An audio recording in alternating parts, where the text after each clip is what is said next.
Hi everyone, my name is Melissa van Dijk, and in today's video I want to talk about something that most of us don't even think to question, especially in places where doctors and dermatologists are often seen almost like unquestionable authorities. But sometimes I think understanding your skin means stepping back, looking beyond what you've always been told, and really paying attention to what your own body has actually been showing you all along. So today I want to talk about the connection between diet and acne and why it's been overlooked for so long. And this is not about blaming anyone, but it is about understanding how systems work and feeling okay thinking for yourself and listening to your body. Now, in many countries, medical professionals are highly respected, and that makes sense because they're trained to help people and save lives. But sometimes that level of trust can make us less likely to question things, even when they don't match what we personally experience.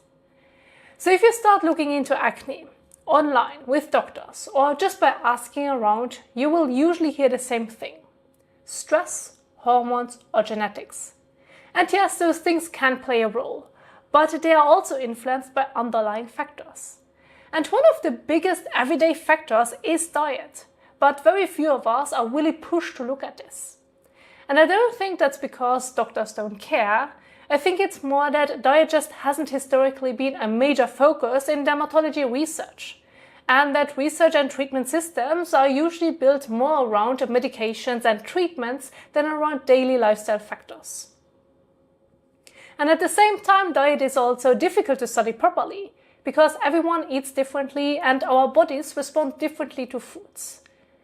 So if diet isn't measured properly in studies, it can basically disappear from the data.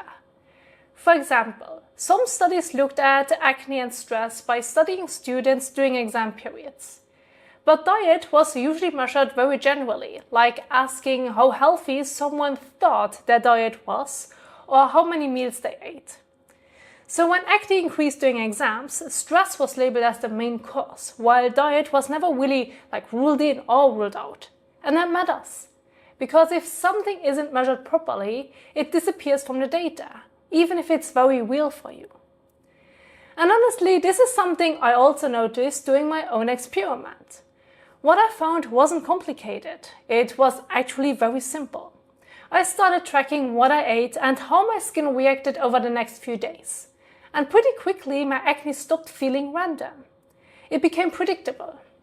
So for me, diet wasn't a small factor, it was the main factor behind my breakouts. Now, this doesn't mean everyone reacts to the same foods. Your hormones, inflammation levels, microbiome, genetics, and environment all influence how your body responds.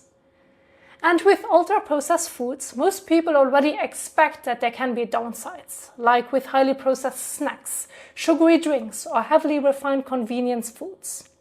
But what's less obvious is that even foods that we think of as healthy can still affect skin differently from person to person. Because something can be healthy from a nutritional standpoint, but that doesn't automatically mean it will be neutral for your skin.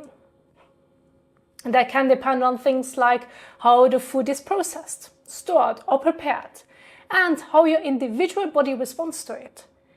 And that's something only you can really observe over time, because population studies can never fully reflect how your individual body works. Now, the good news is you don't need perfect research to start understanding your own skin better. Something as simple as a food diary can reveal patterns no doctor or study can see for you. If certain foods consistently make your skin more oily, more inflamed, or more reactive, that is real information. Your skin is responsive. It reflects what is happening inside your body. And instead of seeing acne advice as fixed and universal, it can help to see it as guidance built around averages. And you're not an average. Your body is one system. And once you start observing it more closely, you might realize your skin has been communicating with you all along. Thank you so much for watching, and I will see you in the next one. Bye!